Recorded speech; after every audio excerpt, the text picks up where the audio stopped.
Mais notre pays devait être interpellé, vous les journalistes aussi. Vous voyez ce qui se passe dans les rues de Brazzaville? Où on peut piétiner les gens avec les voitures, on peut tirer sur eux et rien ne se passe. Mais si la justice congolaise est incapable de le faire, pourquoi vous ne pouvez pas que la CPI s'en occupe? C'est dans l'intérêt des peuples africains. Voilà pourquoi nous proposons que la CPI améliore ses méthodes, les rendre moins lourdes pour épingler davantage tous les criminels qui jouent l'Afrique.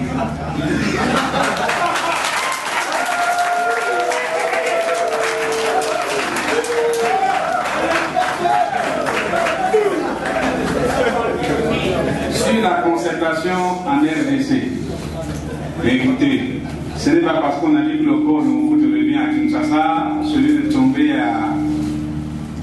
à Lumumbashi, que ça doit nous servir véritablement de leçon.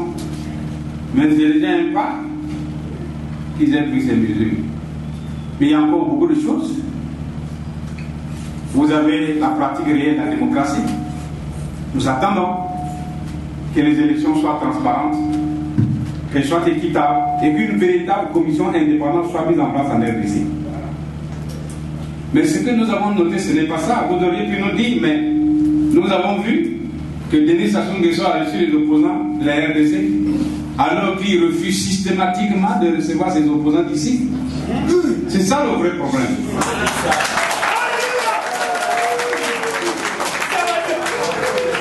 Vous n'avez pas fait la télévision?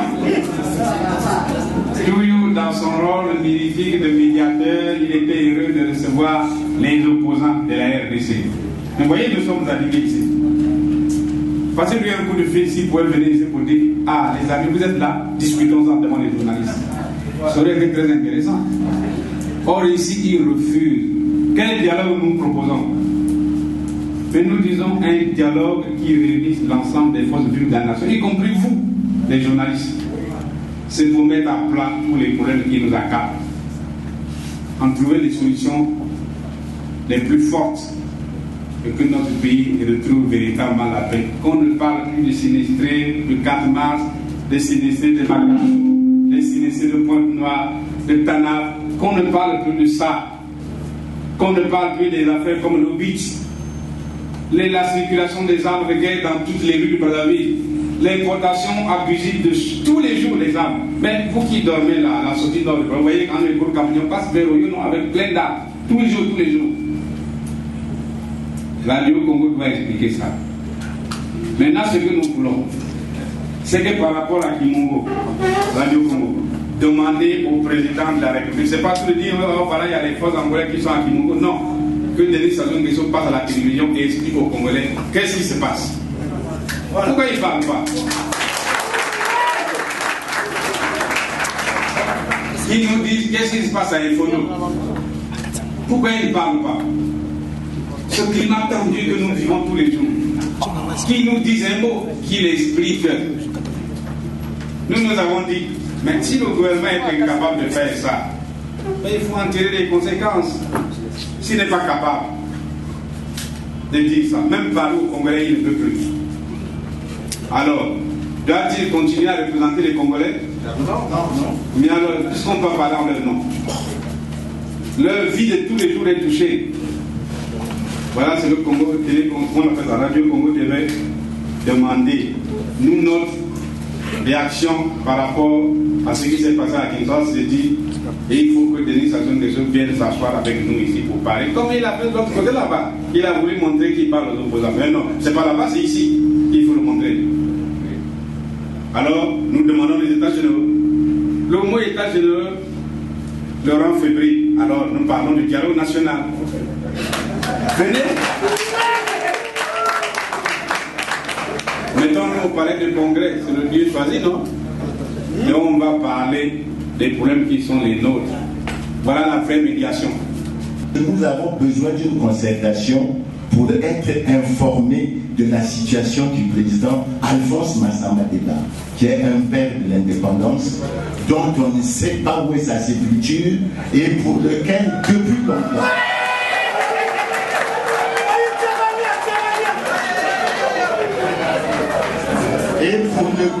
depuis longtemps, nous avions pensé que ça devait être un acte très très fort de la réconciliation nationale.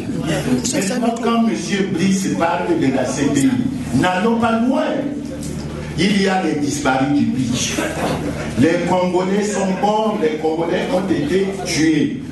Il vous souviendra qu'avant le procès des disparus du pitch, le président Sassou avait fait une déclaration pour dire le procès aura lieu et on va démontrer qu'il n'y a jamais eu de massacre. Le procès a eu lieu. On a contesté le chiffre de 353, mais on est tombé d'accord sur le fait qu'il y avait 86 disparus. Qu'en est-il devenu? Est-ce qu'il est normal, sans parler de la CPI, parlons de nous-mêmes, est-ce qu'il est normal qu'on n'ait jamais fait la lumière sur la disparition des 86 disparus du beach et que le gouvernement veuille se cacher derrière un argument fallacieux qui consiste à parler de l'autorité de la chose jugée alors qu'il y a eu des crimes et que les responsabilités individuelles et pénales n'ont jamais été établies. C'est pour lui dire que les chefs d'État qui souhaitent le retrait du traité de Rome veulent agir comme le président Sassou, se donner le droit de tuer, de massacrer et de croire qu'ils n'ont aucune responsabilité, qu'ils n'ont aucun compte à rendre. Le président Sassou doit se rendre compte que désormais, les Congolais sortent progressivement de la peur et il faut qu'il rende compte aux Congolais de toutes ces situations. Nous, les Congolais, nous serons après lui. Ce n'est même pas seulement la Cour pénale internationale. Nous serons après lui pour qu'il rende compte de la situation des disparus. Il y a des Congolais qui ont déjà fait des déclarations pour dire qu'ils peuvent aider à cela. Le colonel Marcel Ntshourou a dit qu'il est prêt à témoigner. Il a reconnu qu'il y a eu des exécutions sommaires et je crois que le jour où la possibilité lui sera donnée, il pourra apporter son témoignage pour que la vérité sur cette affaire éclate. Nous voulons être informés. Ce que nous demandons, c'est l'information et non le choix entre la voie diplomatique et d'autres voies. Mais nous avons dit qu'il y avait des rumeurs de supplication. On dit, oh, Denis Sassou Nguesso va aller à Luanda pour discuter avec les deux Santos. Bon, il y a tel mythe. Non, écoutez, soyons sérieux. Les Congolais veulent savoir qu'est-ce qui se passe à Kimongo. Pourquoi les Angolais ont construit une route de 7 km?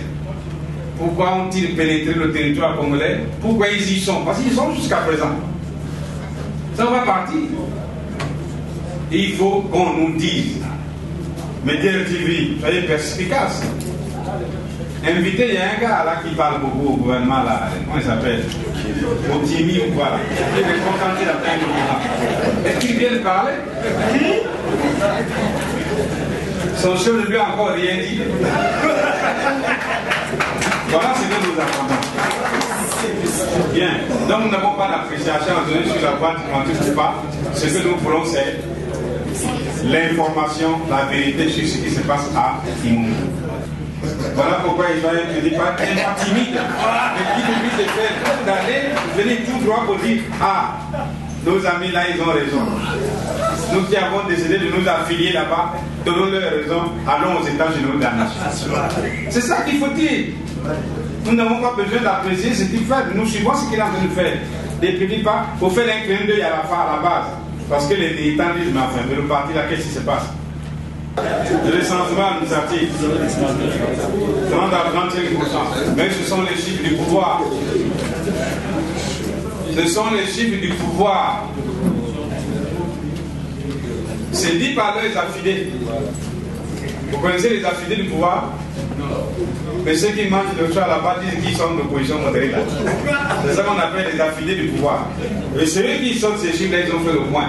Mais c'est même grossi. Parce qu'ailleurs c'est moins de 20%.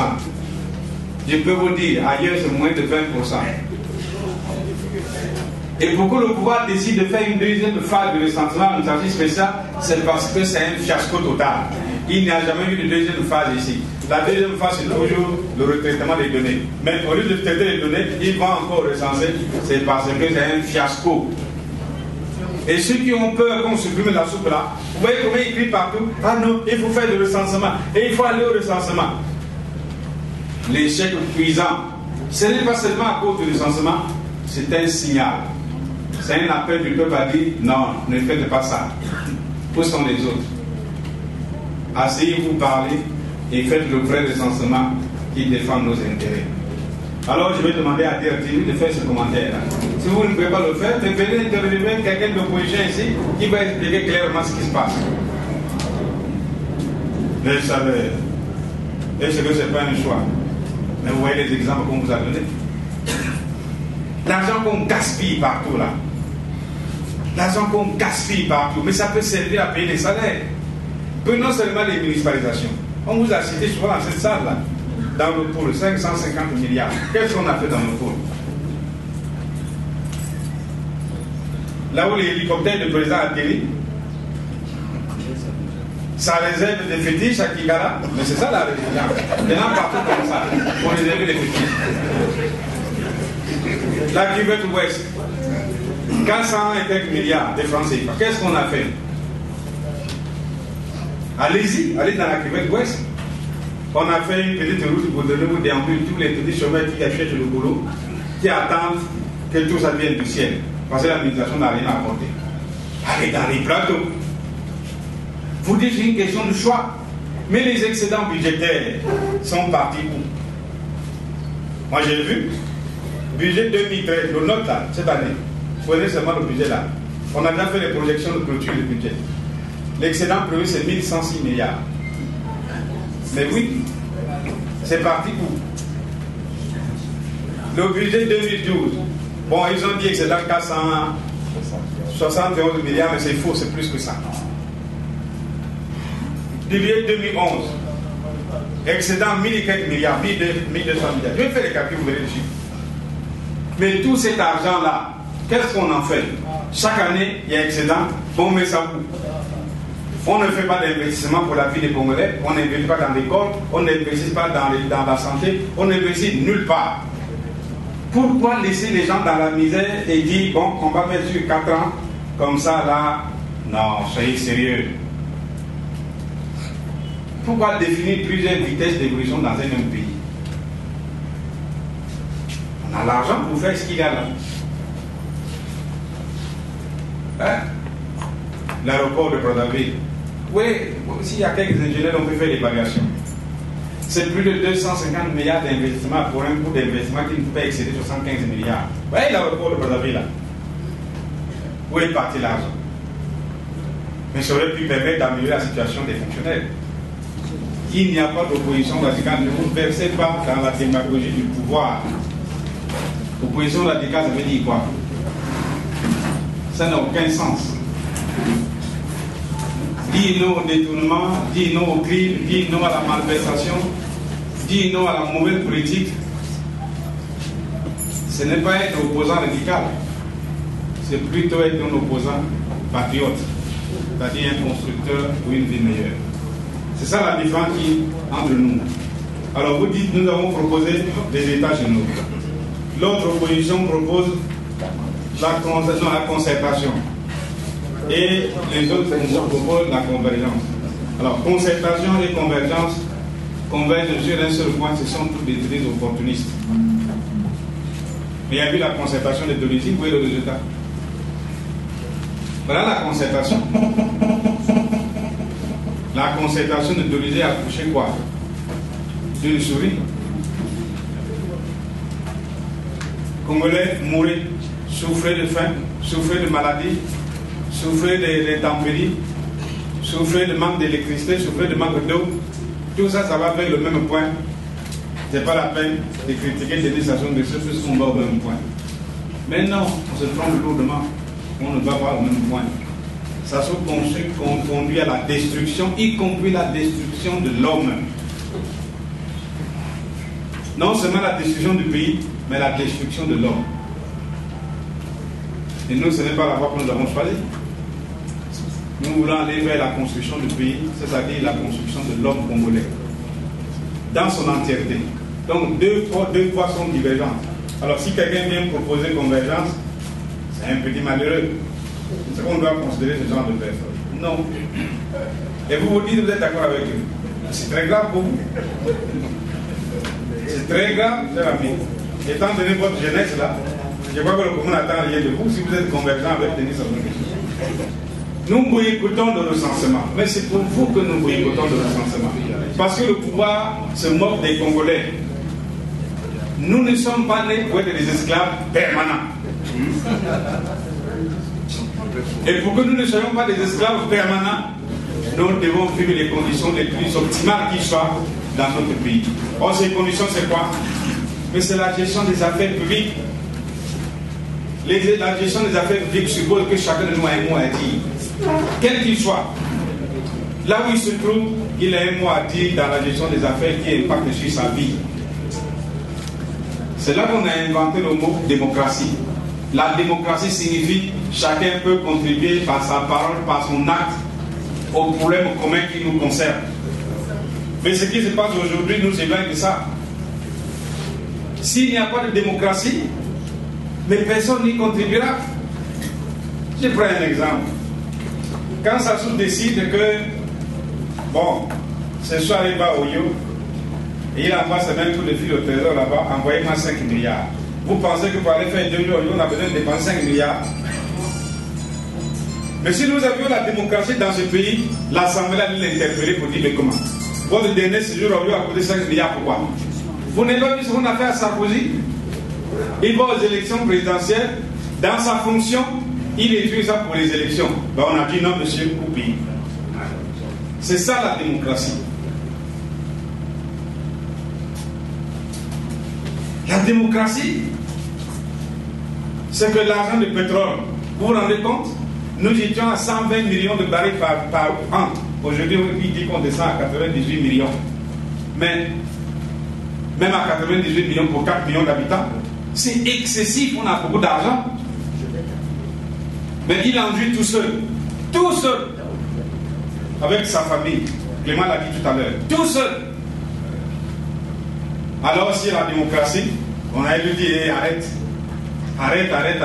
cet argent c'est tout le monde. Un problème reste un problème capital qui concerne tout le monde. Il faut que les Congolais s'asseyent, qui se parlent et qui décident du sort de leur vie. Et c'est ça que nous avons appelé les États généraux. Que d'autres peuvent appeler le dialogue national. Nous aussi, nous pouvons emprunter ce mot dialogue national. Ça n'a pas de problème. Mais ce que nous demandons aujourd'hui, que nous avons demandé, c'est bon, que les autorités de ce pays, notamment le président de la République, qui disent aux Congolais, franchement, avec tous les détails, qu'est-ce qui se passe à Kimongo, qu'est-ce qui se passe à Infondo. Nous voulons savoir. Il faut qu'ils le disent. Nous voulons savoir. Deuxièmement, le Congo est un pays qui a besoin de la paix. Nous avons besoin de paix pour prospérer. Alors évitons tout ce qui peut nuire à la paix. Les tensions inutiles créées, notamment après le 4 mars, ne servent strictement à rien.